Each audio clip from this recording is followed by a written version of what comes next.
Good morning, all.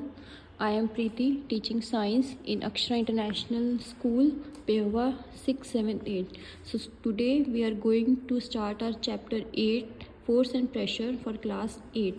So, what do you mean by force? Force is a push or pull.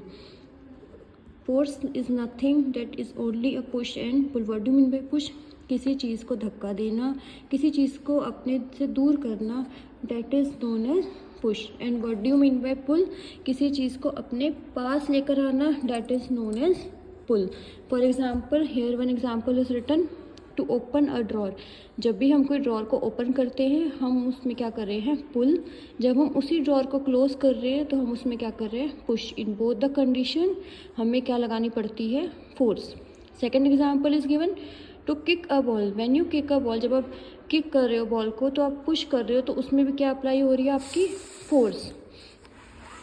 So here one activity is given. A car is in rest position. Car किस position में, हमारी rest position में है. जैसे ही पीछे से push करना शुरू किया, कार ने मूव करना शुरू कर दिया, so this is known as force. So when both the object apply force on each other, then the interaction is called push. जब दो ऑब्जेक्ट्स इन्वॉल्व हैं तो उसको हम क्या बोलते हैं, पुश और pull. In this case girls are pulling each other and in this case this person is pulling the buffalo. Next, our topic is exploring more force. What do you mean by exploring more force? कि it is difficult to push a heavy cart. कि जब हमें कोई भारी चीज़ उठानी है तो एक सिंगल पर्सन के लिए वो काम मुश्किल हो जाता है, लेकिन जब उसी काम को 2 या 3 पर्सन करते हैं so it is very difficult task. So what do you mean by total unit force? What do you mean by total unit force?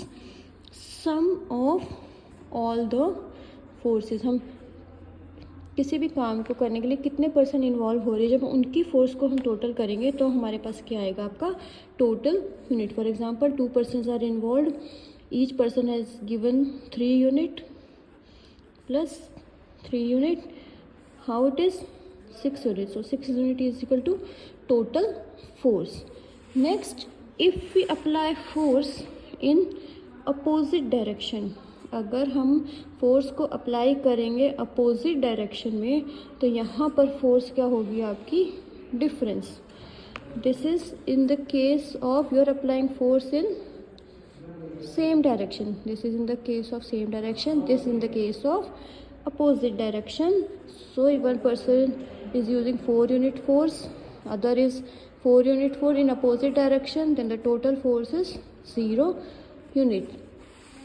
So when the force can be larger or smaller, strength is equal to magnitude. जो हमने ये strength निकाली है, this is known as magnitude. Now what is the unit of force? Unit of force is Newton and written by capital N. हमारे पास force की unit क्या है, capital N written in Newton. तो how force is useful to us? हमारे लिए force कैसे useful है? Force can change the speed of moving object. जब आपने क्रिकेट का गेम देखा है, जब एक बैट्समैन बॉल को हिट करता है तो बॉल की डायरेक्शन चेंज हो जाती है, बॉल की स्पीड चेंज हो जाती है. So that is force can change the speed of moving object. Next, it can change the speed of moving object in decreasing manner. जब आप किसी मूविंग ऑब्जेक्ट को अपने पैरों से रोकते हो तो आप उसकी स्पीड को क्या कर रहे हो, कम कर रहे हो. Force can stop a moving object, it can change the direction of object, it can move a stationary object. कोई ऑब्जेक्ट अगर रेस्ट में है, अगर आप उस पर फोर्स अप्लाई कर रहे हो तो आप उसको किस पोजीशन में लेके आ सकते हो, movement. So this all are known as state of force. क्या बोलते हैं हम इनको, state of force. Force can change the shape of the object. आपने क्ले देखी है, जब हम क्ले से कोई भी शेप आप बना सकते हो. So with the help of force you can change the shape of the object. You can have the Dove. जब हम आटा गूंथते हैं या हम कोई ब्रेड बनाते हैं तो हम फोर्स की अप्लाई से उसकी शेप को चेंज कर सकते हैं.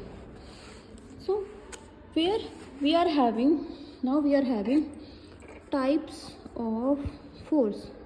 कितने टाइप की फोर्स है हमारे पास, 2 टाइप की फोर्स है, non contact force and contact force. How many types of forces we have? Contact force and non-contact force. Non-contact means two objects are not in contact with each other and still force is applying, and when two objects are contact with each other, the two objects are showing force on each other. So this topic we will cover in our next lecture. Thank you.